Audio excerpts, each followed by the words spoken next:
Ladies and gentlemen, please stay tuned. Our program will begin momentarily.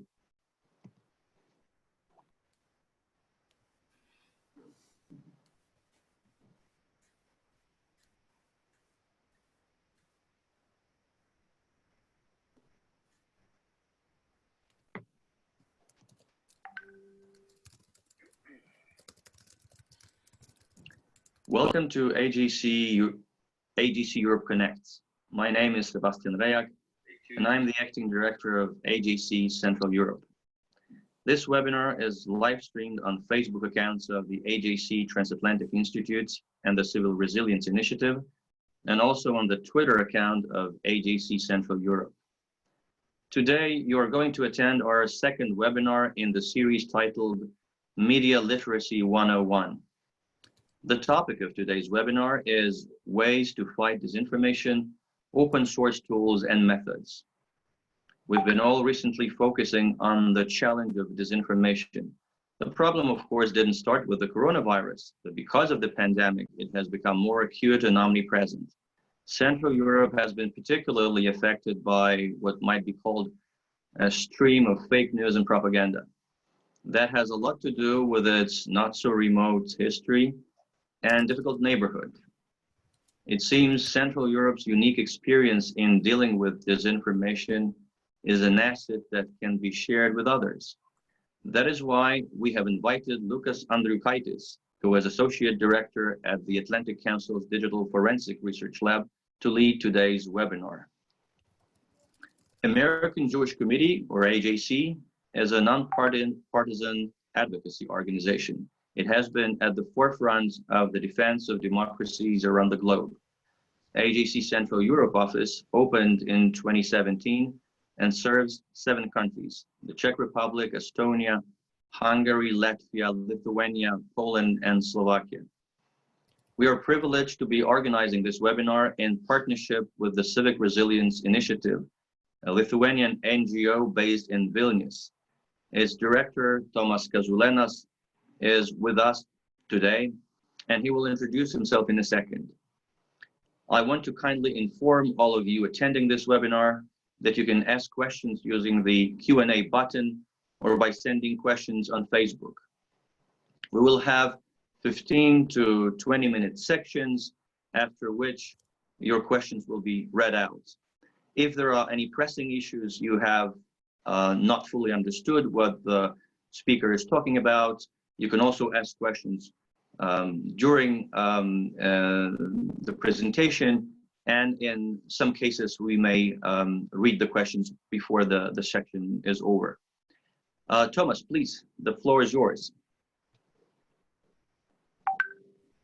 Thank you, Sebastian. Hi everyone, I'm Tomas Kazulenas, the head of and the board member of the Civic Resilience Initiative based in Vilnius. But at this time I'm living and working in Rome.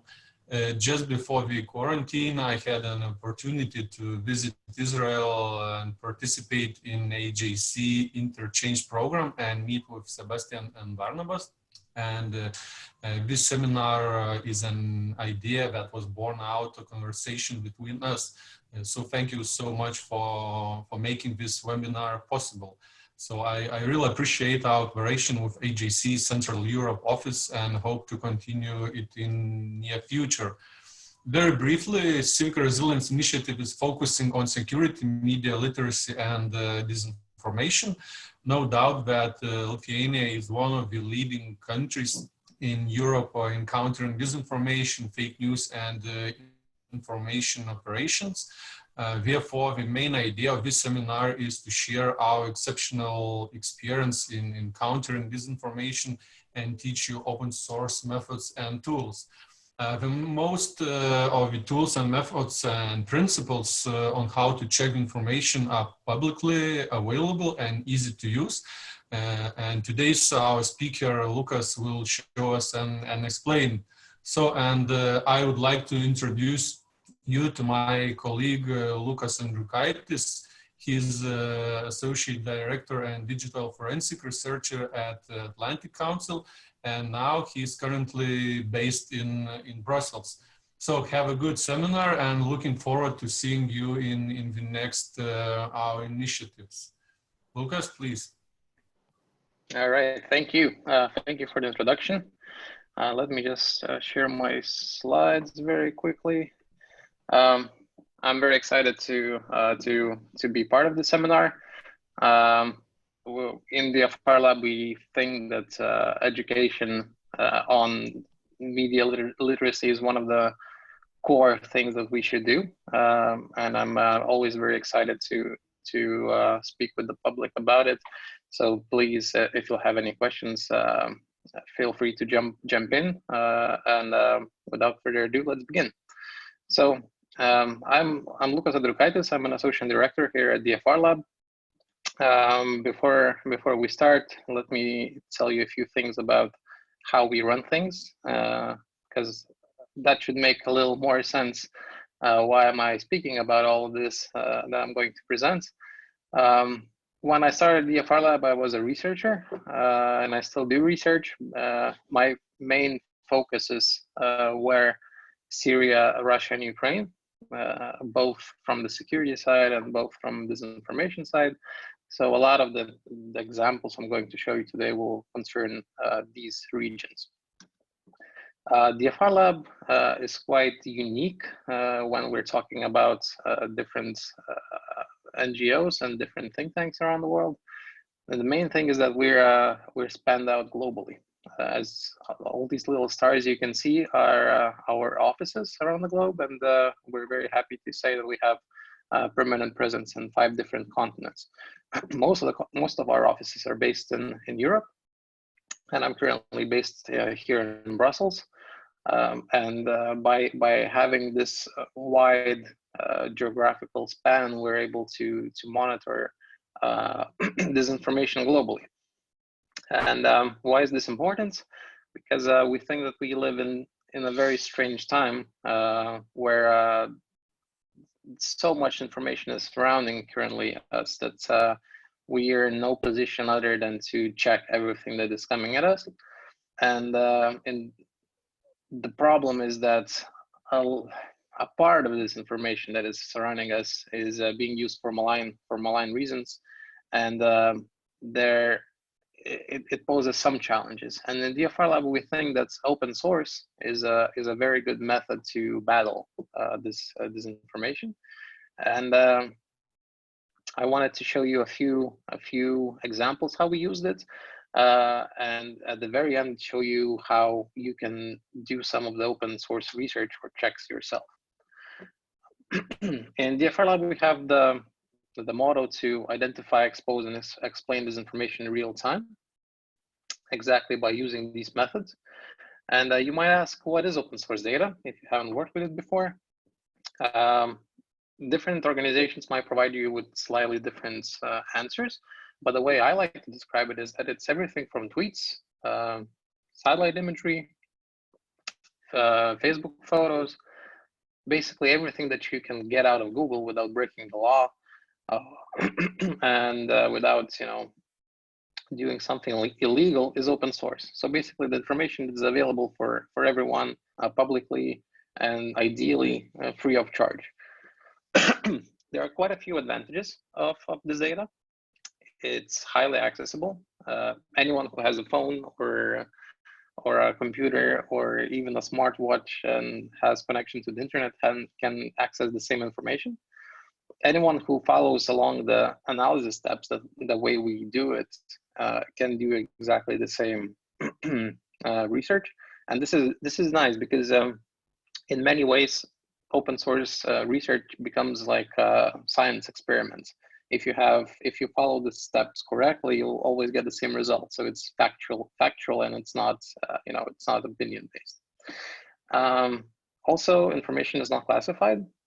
This is an important and interesting point because a lot of what we do is similar to what militaries and intelligence communities around the world do, but so we don't have classified information, and we're free to share it with the public.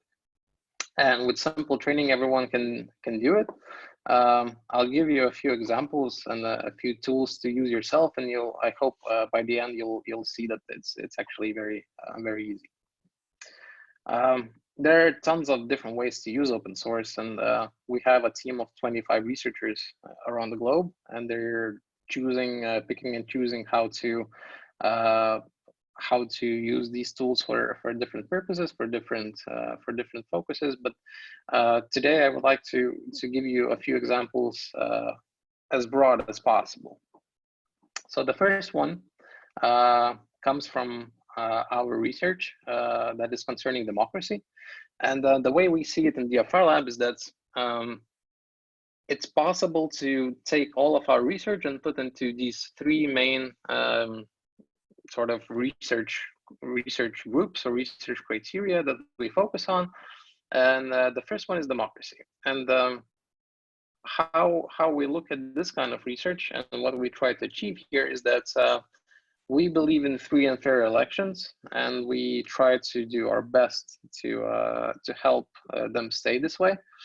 And we travel usually, well, not right now because we're all in a lockdown, but we have to travel virtually at the moment. But usually we travel to different countries around the world and cooperate with local media, with local NGOs, and help them monitor the election. And this is a very nice way of cooperation because we're able to provide them with know-how, and local partners are usually providing them with information networks that they can easily spread the knowledge that we have. And in this way, we're able to track down, expose, and publicize these information campaigns, and make an impact on what is actually happening. So as you can see from this map, I think this is our map of travels for 2018. So we try to go around globally quite a lot. The only continent we haven't been as a team is Australia so far. So that's hopefully also on our list. So how does it look in practice, you might ask? Let's go with an example from German elections in 2017. And I'm not sure how many of you are following the German politics too much, but Alternative for Deutschland is a quite radical right party with very clear anti-immigrant policies.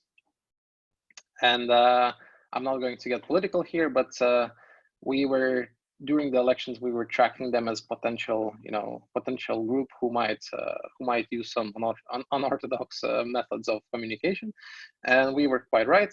We found this image on their Facebook post, and for us, it looked a little too good to be true because, as you can see, the idea behind the image is that it's emotionally charged, and it wants to achieve a certain effect from the reader, anger or fear, in order to make to send the anti-immigrant message.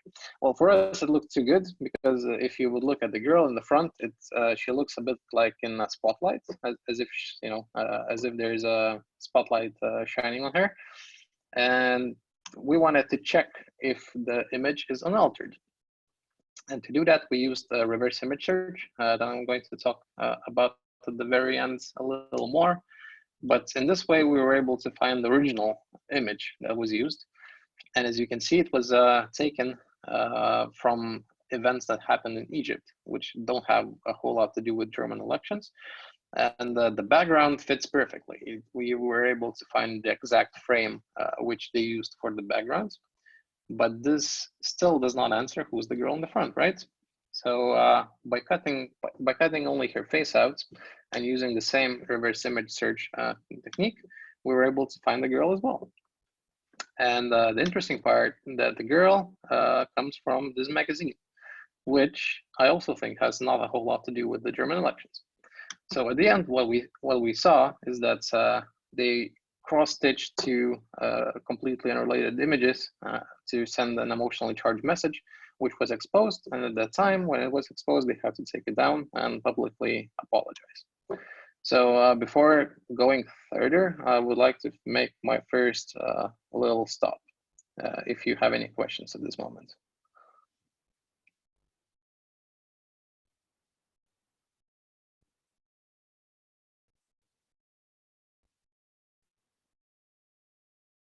Are we good? Are we good to continue? Yes, I think we're good to continue. If anything, I would ask you, Lukas, maybe to repeat the name of the tool that you used, and I guess everybody can use to track people's faces. Yeah, it's called reverse image search, but I'm going to show at the very end how to use it as a tool.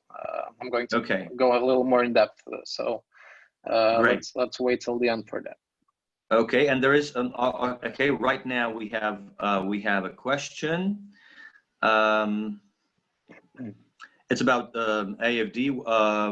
Why do you think the AFD took down the advertising?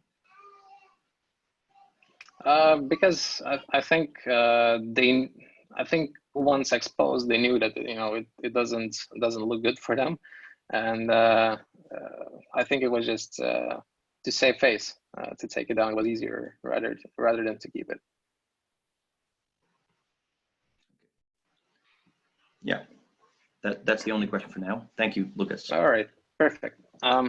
So the other part of our research is technology. And the way we see the technology part is that we're very interested in the newest technological solutions that are being used for wrong deeds. So basically, we're interested in how the newest technology is being used for the sake of disinformation. We did quite a lot of research into automation. That was the very start of the DFRLab. We were trying to find ways how to easily identify automated accounts, fake accounts. So in other words, bots and trolls. How to find easy ways to spot them, and what to even do with them once you spot them. And now we're more and more going into other spheres such as deepfakes, which are very high quality altered videos. How to easily spot them, what to look for, and so on and so on. So, as I mentioned, everything started from fake Twitter accounts, fake Facebook accounts, and we developed quite a few ways how to spot them. So in this example, as you can see, there are 3 different girls using the same image. And this is one of the best ways to spot that at least 2 of these accounts are fake. And to do this, you can also use reverse image search that we're going to talk about a little later. But why is this important? Because this actually touched our team quite a few times as well. As you can see on the screen, on the left, there's our non-resident senior fellow, Ben Nimmo. And a few years ago, he was constantly being bombarded by fake accounts when people create very, very lookalikes or identity theft sort of accounts, and try to mimic him, try to mimic or send a message in his name. And in many ways, those accounts are quite easy to spot and quite easy to take down. As you can see, the name is in Cyrillics, and the Twitter handle is a random mix of words and letters. That he lives in Novorossiya and works for FSB. So these sort of accounts are just easy to spot. But some of the accounts are usually created in a way that it's hard to spot them, and even harder to tell which one is real. And as you can see, these sort of accounts are created almost perfectly. The only difference in this account is that, as you can see, that the handle instead of KS has an X. and this was done very purposefully to try and deceive. Another interesting moment here is that, as you can see, the fake account on the right was created earlier than the real account. And you might ask, how did that happen? But Twitter has a function of changing the Twitter handles, and anytime you want, as long as the original handle is not being used. So basically, what I think happened is that there was an old account being used for other different things, and then one day decided to mimic the person on the left, our first director Max. They just changed the account's appearance and changed the account's handle, and they were able to very actually efficiently mimic the real account. Why is this important? Because by using these techniques, the actors are able to manipulate public opinions. So, for example, in this case, they would copy most of the content from the original accounts and slip in some messages that they wanted to slip in. So basically, it's a sort of a covert operation. And some of these messages that they send are quite scary. In this case, we took it as a sort of a threat, because the account posted a meme saying that one of our researchers was dead, and this caused a lot of commotion inside our team, because this was a good example of how these fake accounts can be used to intimidate.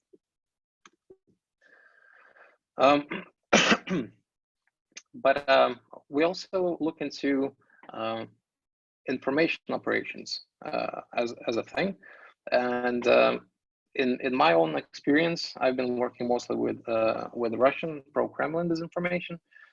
We noticed that there's a very effective way for them to spread this info, and we call it the full spectrum propaganda. And this is quite unique. You can't find it anywhere else in democratic countries, due to the fact that they're able to spread the disinformation using a variety of tools, and that not all of them are available in a fully functional democracy. So how they do it is that they use trolls, they use bots, they use unofficial propaganda sites, official propaganda sites, and they use diplomats.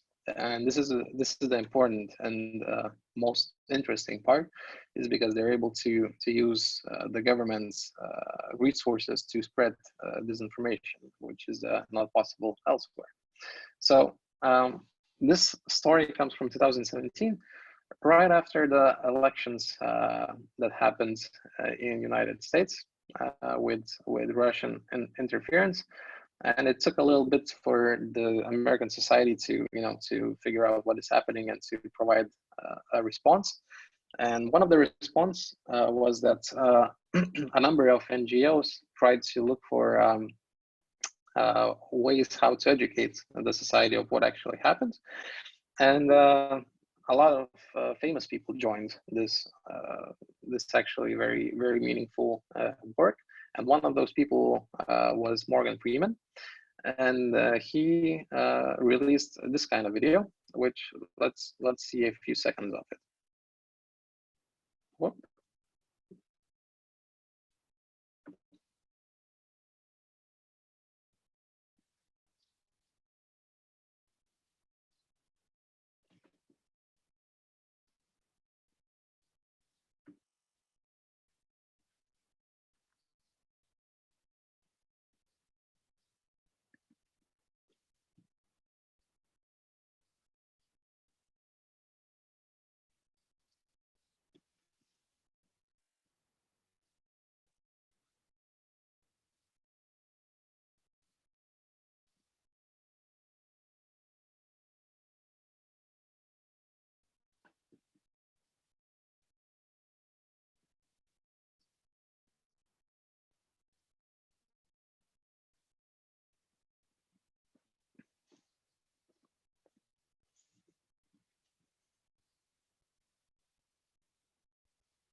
I really like this video because it shows how well the educational materials can be, and how high quality and how easy to watch they can be made to look like. So anyways, without a lot of explanation, I can say that the pro-Kremlin media did not like this video at all, because it caused quite a lot of it caused quite a lot of engagement, and so they started counter information campaign called Stop Morgan Lies. They used a very specific hashtag for this campaign to basically smear the actor and smear the whole information that was released by him. So how these full spectrum propaganda operations work is that usually they start at some niche propaganda websites that you don't know a whole lot about. They're not very significant. In this case, they were using the Agit Polk, or website, which is described to be independent from the government, but it's easy to spot that they're not. One of the things how to spot these sort of website is that they use the keyword anti-Russia hysteria, which is a term coined and used very much quite a lot by Russian foreign ministry. So if you see this keyword, you might have suspicions that it might be part of some network. Once the information is being released in these propaganda sites, which are unofficial, then usually trolls take them. Trolls are fake accounts, but they have real people behind them. And in this case, Zampolit, a well-known Russian troll, took it and started spreading it on Twitter and on other social media websites, only for this information to be taken by bots. And bots are automated accounts which have the main purpose of spreading the information as much as possible with very little human interaction. So after that, here's the important and interesting part. It's been taken by the government's official social media accounts and websites. So in this case, you see the general consulates of Russian Federation in Geneva, and as you can see, they started using the same hashtag.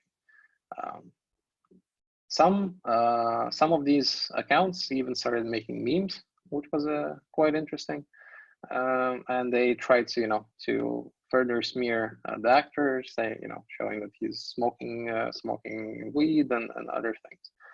After that, we also checked in which languages most of the disinformation came by using social media listening tools. Since most of this operation came with a specific hashtag, it was quite easy to track from where it came and where it went. And lastly, they ended up in official propaganda accounts such as RT, official propaganda media outlets. RT, Sputnik News, and other media giants that are quite openly working for Kremlin. So if you would see how this sort of operations work, this is a nice and easy layout. It starts with unofficial propaganda accounts and goes to trolls and bots for amplification. Then government accounts step in to provide some basis, for further stories. And once that is in, official big media giants step in to further spread the disinfo, but also have something to rely on, saying that already something happened.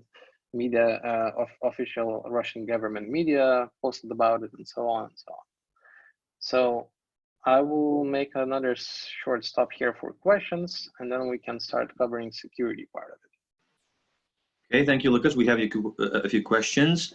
The first one actually goes back to the AFD thing, and the question is, the AFD poster was an advertisement.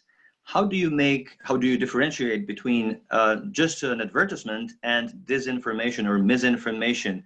can mere posters be used as tools of disinformation? You know, this may be paid ads.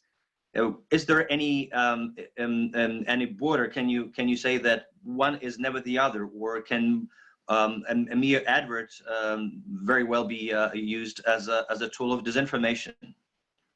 No, it's actually a lot of a gray territory, and you have to be careful to differentiate. That's actually a very good question, but we usually also try and see what is the message being sent by these things, right?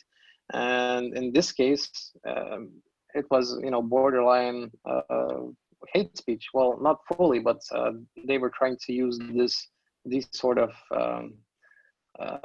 edited content in order to raise anti-immigrant sentiment, which we think at least has to be exposed, and then the public can react in any way they can, but we can at least show how they're using these techniques, and the public or the voters can judge for themselves. Thank you. Another question. It is useful for an average internet user to run and check whether his or her identity has been stolen online. What are the tools to look for fake accounts? First of all, check whether your own account may have been stolen and is being used as a fake one. And other thing, you are getting messages, we're seeing posts on various social media, how to check whether the account is fake or not. Is there a tool to use? Well, we'll talk a bit more about it while using the last part of our segment. I'll talk about reverse image search. But one of the easiest ways is just to check whether or not the photos are stolen, because most likely the thing that will be used in a stolen fake account is the photo, and most of the other information will be made up. So I think let's talk about it in a good 15 minutes, and I hope I'll be able to answer that question more in depth. Okay.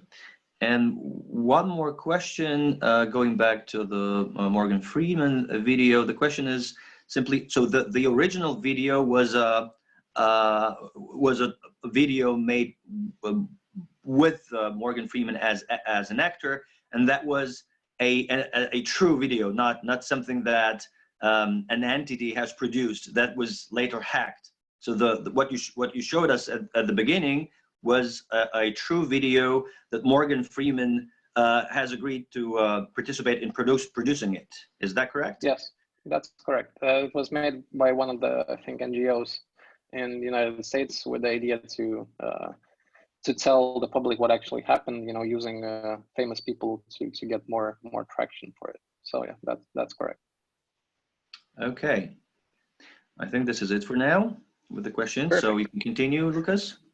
Perfect. So let's quickly talk about the security part of work. I'm not sure how many of you are the most interested in this part, because it's not strictly disinformation.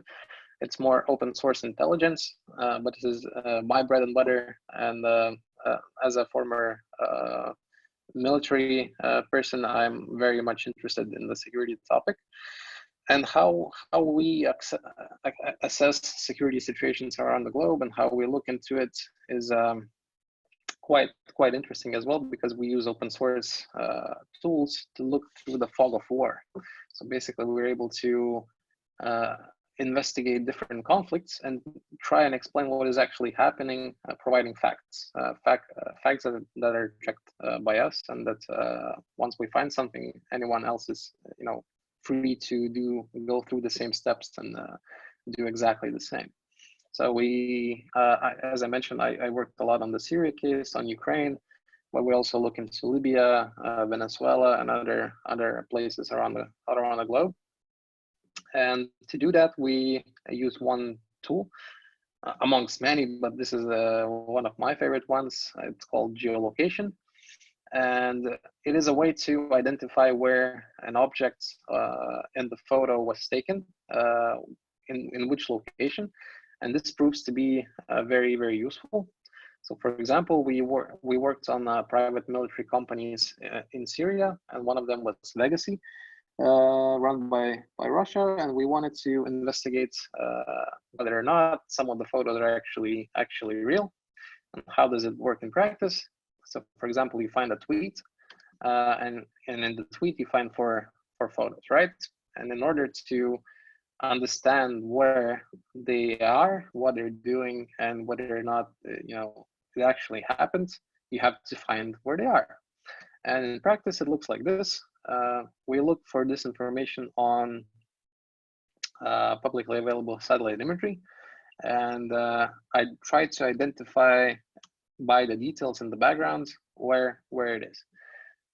This sort of work has quite a lot of advantages because it requires simple training. We do trainings in DFRLab, and after a couple of days, most of the people are as good as us in doing this.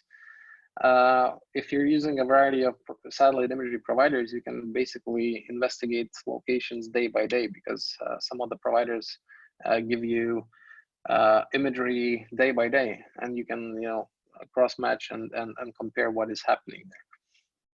And lastly, once it's checked, this serves as a reliable open source evidence in your investigations. The problem is that it's quite tedious work. It's unable to be automated at the moment, so there's a lot of work for the researcher to try and find how, what actually happened where. Why is it important? I could give you a lot of reasons, but my favorite reason in my sort of work is that Russian soldiers like selfies, and since I focus a lot of interest in what Russian military is doing around the globe, finding some of the selfies provided by the soldiers can give you a lot of insights. And this is actually how DFRLab was born, with this report, Hiding in Plain Sight.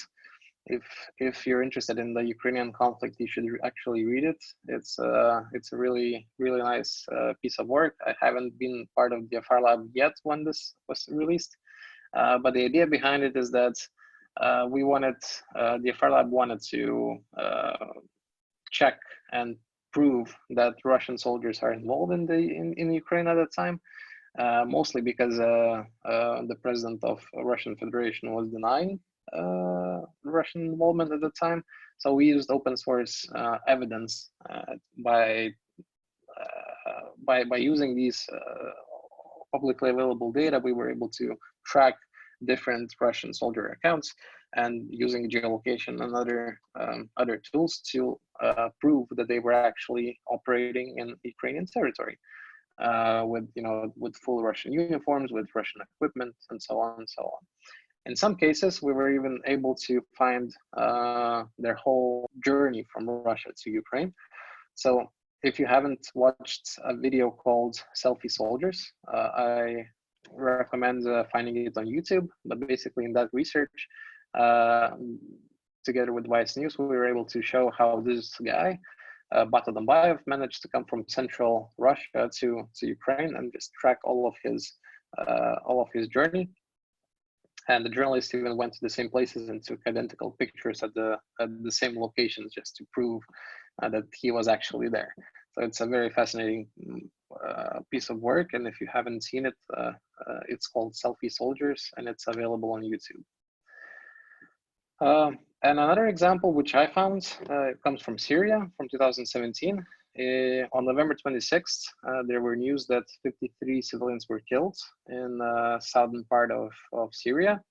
And one of the NGOs working in United Kingdom blamed the Russian military for it because they were operating strategic bombers in the area, but the Russian military denied it. So we wanted to see if there's any open source evidence to see what actually happened. And the way we do it, in this case, I went on their publicly available YouTube account. And on this account, you could find a lot of very interesting videos because they're very active on social media.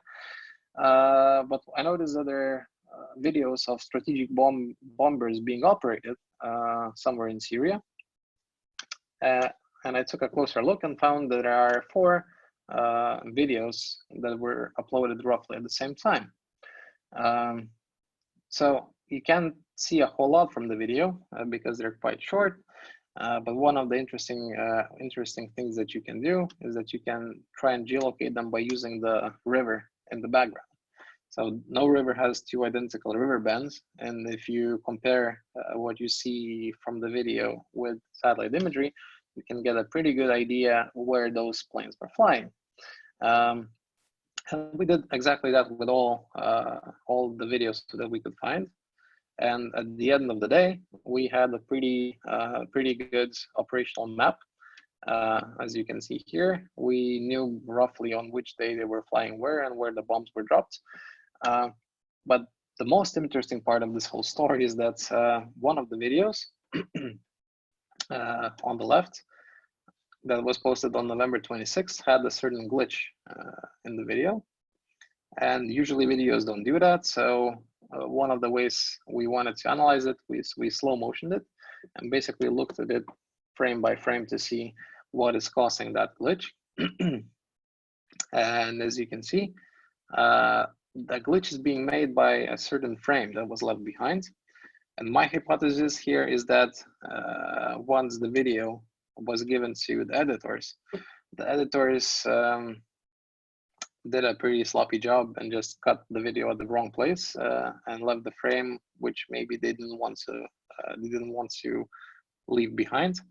And let's take a look at that frame. As you can see, there are two main things that you can get from this point of a second worth of frame. It's that you can see bombs being dropped and river bends. This is not a very easy to geolocate picture because of the low quality. But once you play around with Photoshop to enhance the colors a little bit, you can identify some of the river bends a little easier. And as you can see on the left bottom corner is the village of Ashafa, where the 53 civilians were killed. And they were killed on the same day, reported on the same day as the video was released. So you can, you can argue whether or not this is enough to be reliable open source evidence. At the same time, it is enough to start questioning why the Russian military presence was denied and to be operating in the area, and so on and so on. So this is a very, very good lead on further investigation. And before we jump on our last part of the session, talking about source analysis, do you have any questions for me at the moment? Well, the only question I would have is, what are the tools to be able to do the same kind of tracking that you did? And I'm afraid the answer may be that average internet users may not be able to use those tools, but still, maybe. Basically, to do the tracking, the only thing you needed is Google Earth or Google Maps. So any publicly available satellite imagery to do that is quite enough. All the rest is in the skill. So to learn geolocation is actually pretty easy. We usually train the person to do that fully in 2 days. So if you'll be interested in some of our workshops, please follow DFRLab's Twitter, and we constantly do different workshops, especially now when they're all online. So to put it short, actually any user can do that. It just requires a little bit of training. So it's not that hard as it might look. Thank you, Lukas. Perfect.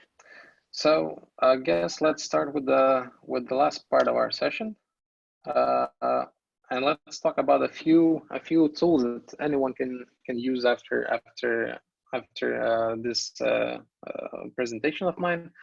I'll give you a few of the easy to use, but also quite reliable and with a very broad sort of use tools. The first one is what we talked about, the reverse image search.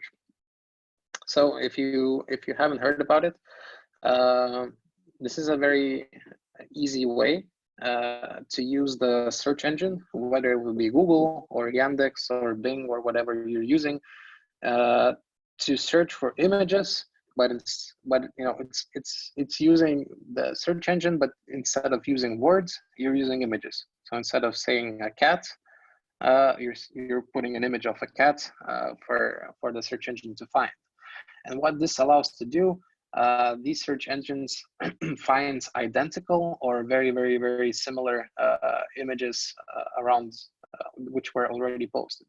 So in our line of work, we usually do that to find if the image was not posted before. So if the image is not pretending to be something else. As I mentioned, this is one of the best ways to find fake accounts, because usually fake accounts are being used, being created while using stolen images. So in this case that you see on the screen right now, this photo was taken from a dating site. So usually when someone is creating a fake account, they're trying to get the images as fast as possible and from the biggest databases as they can find. And how do you do that? Here's a very short video. You go to images.google.com. You upload an image that you want to search for. You press search, and basically the search engine finds every identical or very similar image. And then you can see on which websites and when exactly they were posted. So this is a very good way to check if the Facebook friend that sent you a request is a real person, because you just save the profile picture, go to Google and check if all of the pictures are appearing of the same name. And if you find that the picture was taken from, from a dating site, there's a very good chance that it's a fake account. To improve the search, you can use additionally two things. You can install Revi reverse image search, which is a Google Chrome extension, which allows you to use multiple search engines at the same time. It's very, very easy to use if you're using Google Chrome. And the other thing that you can use is Yandex. Yandex has also the reverse image search function, but Yandex also has face recognition. So for example, if you have a picture of a person you don't know, which you find online or someone sends you, you can try and use the same method of reverse image search on Yandex to get possible identification. So I like to give this example or even a short exercise for people. Basically, give them an image of a person they don't know and ask them to find the name and the last name and where he works using Yandex. And if you upload this picture to Yandex, the first result will be this. Who's Graham Brookie, my director of my organization, and it's very, very easy to use. So you can also play around and check that. The nice part is that Yandex has compatibility with social media networks. So for example, if a person on Facebook is asking to be your friend and you don't know his identity, you can also use Yandex, and it might even recognize the true identity of the person who's asking your acceptance to be a friend online. The same method we're using for video verification. Basically, if you find the video online that you have suspicion that might be edited or fake, or saying that it's something else than it is, you can quite easily to check its you can easily check its sources by using the same method, because basically at the end of the day, a video is just a series of frames, and if you take one of the frames from the video, you can use the same reverse image search. So to do that, we use two publicly available tools, Invid or Amnesty Data Viewer. And if you just put the link of the video of your interest in one of these programs, you can do the same reverse image search and check whether or not the video was posted before, on what websites it was posted, when was it created, and so on and so on. And the last thing that you can do to check your sources is you can check if the video was photoshopped or not. I have to say that these methods are a little less reliable because they're very quick and they don't require you know, a whole lot of expertise to use them. So they're not able to capture everything that you might be interested in looking for. But basically, these tools, photo forensics and forensically, allows you to look into something called error level analysis. So they're looking for inconsistencies or errors in the image, which are being left by, you know, the process of Photoshop. In practice, it looks like this. If you find an image which you might think could be photoshopped, and if you run it through the error level analysis online, you will get an analysis like this that you see on the right. So basically, it finds inconsistencies in the pixels, and it highlights them with different colors. So as you can see, the program in this case think that the bottom and top of the disk might be photoshopped in, and it will provide you with a suggestion to take a closer look at this place. This example is also good because it shows that it doesn't capture the headphones.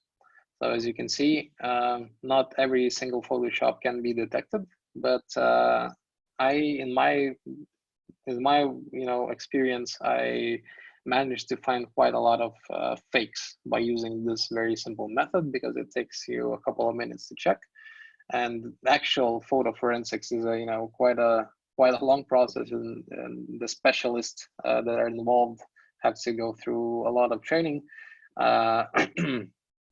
But this is a free, easily accessible, and very easy to use tool that you can just quickly scan through and check, whether or not the image was photoshopped. And when you use on the photoshopped image, you use the reverse image search, then you can find the original source and find out how the photo looked originally. So it's quite easy to do. So on this note, I would like to finish my presentation and maybe start the last Q&A session of today. Sure, thank you, Lukas. So we have a few more questions. The first one is this: all of these tools require quite good knowledge of the methods of the creators of fake content and good critical thinking, which seem to be specialist knowledge and experts knowledge to an extent, and it seems to require skills.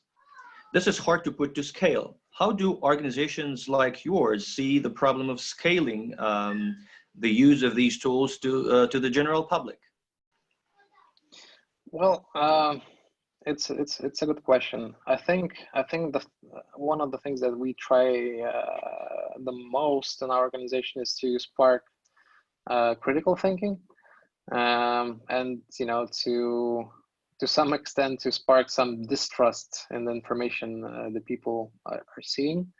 At the same time, don't think that these tools actually require a lot of knowledge, because most of the people we work with and we try to aim at journalists, NGO workers, anyone who has some public voice in the society. But we also try to work with students, high school students, university students, people who are tech savvy. So we try to work with these sort of key groups, and so far I think it's going pretty well. The scaling, especially with the younger generation, is pretty easy, especially if you do your trainings in an engaging way. And you use examples that from their life. For example, how would you check your Facebook friends if they're fake or not? There, you get the excitement going, and the tools to learn the tools when the excitement is there it's quite easy. Thanks. One more big question, and it's about coordinated or centralized response planning. since let's be frank, a lot of the disinformation and propaganda campaigns are coming from state actors. We don't have to use names. Do you know whether there are any organized efforts at counteracting these kind of campaigns? We, as targets of disinformation campaigns, NGOs, state-run institutions, is there any cooperation and coordination in terms of responding, collectively responding to misinformation flooding? Yes, I think there is more and more improvements on that. The governments are trying to cooperate, but the core sort of group that we work together with taking down disinformation are social media platforms. So we have a very good cooperation with Facebook, and we provide them with information that we find, and they provide us information that they find, and we try to learn from each other and how to quicker detect these, and then they have the the ability to take these malign actors down from their social media platforms. So I think the cooperation between NGOs and social media platforms is crucial at the moment, because these parts of internet, these communities are one of the key places where disinformation is being spread. So I hope this answers the question. Sure. Thank you, Lukas. And one more question. I think this is going to be the last question. Seems to be a simple one, but who knows? What methods do we have to work with text? If you want to trace the original source of some text, some piece of information that you're reading, it seems suspicious. Are there any tools, online available tools, to track the original text, even if the text also has been modified to make it more complicated to trace it back? Yeah, well, I think the easy answer is Google. Basically, any search engine allows you to play with keywords, and once you get the right keywords in the search engine, then you can see from the oldest to the newest and try to see what outlets or what sources the same information, in what sources the same information is being used. And then this way you can, find the original source, or you can find where it was started to be manipulated, or who changed it, and so on. So the very easy answer is any of the search engines that are available. My preference is Google. Okay, thank you. One last question, and this is really going to be the last. I think quite important. You talked about your cooperation with Facebook. So the question is, are users informed that a posting was fake after it was taken down by Facebook? That's a very good question. I'm not sure. I would have to check. What I know for sure is that Facebook and Twitter are launching a new campaign to mark all of the information that is being funded by a specific source. So, for example, under the message, you'll start getting little text boxes saying, this post was created by the Russian government, or this post was created by Chinese government, so that people would know the actual source where it was coming from. So this I can say for sure that they're at least working on it at the moment, but about informing the users, I cannot say with confidence. Thank you very much, Lukas. Yeah, thank you. So I hope it was useful. Thank you so much, Lukas, for your presentation, useful insights, practical tools and methods we can use in our daily life. Just wanted to add that the purpose of our projects are to cause long-lasting digital resilience effects in societies. And I'm sure that this project, in cooperation with AJC Central Europe office, is one of that. So If you want, you can follow us on Facebook and other social media channels and check out about more events like this. And before the ending, I want to give the floor to Sebastian. Thank you, Thomas. Well, Lukas, this has really been a very informative and insightful and thought-provoking webinar. I hope we can cooperate in the future and can offer more trainings to the public. So let me officially thank you on behalf of AJC for taking the time to join us. We were pleased to be joined by Lukas Andriukaitis. Thank you, Lukas, for sharing your unique experience and expertise in countering disinformation. This was the first time we cooperated with you, but I very much hope not the last one. Thank you to everyone for joining us. If you have any questions, you can get in touch with us watching our Twitter accounts. You can send messages. You can respond by email to the invitation email that you received. And please stay safe and healthy. We look forward to seeing you again on our programs organized by AJC alone or in cooperation with the Civic Resilience Initiative, whose director, Tomas Kazulenas, was our partner. I also want to thank you, Thomas, and your NGO for this terrific partnership. Thank you so much, and look forward to working with you more in the future. Goodbye, everyone. Thank you so much, Bye-bye. Sebastian. Thank you, Lukas. Bye.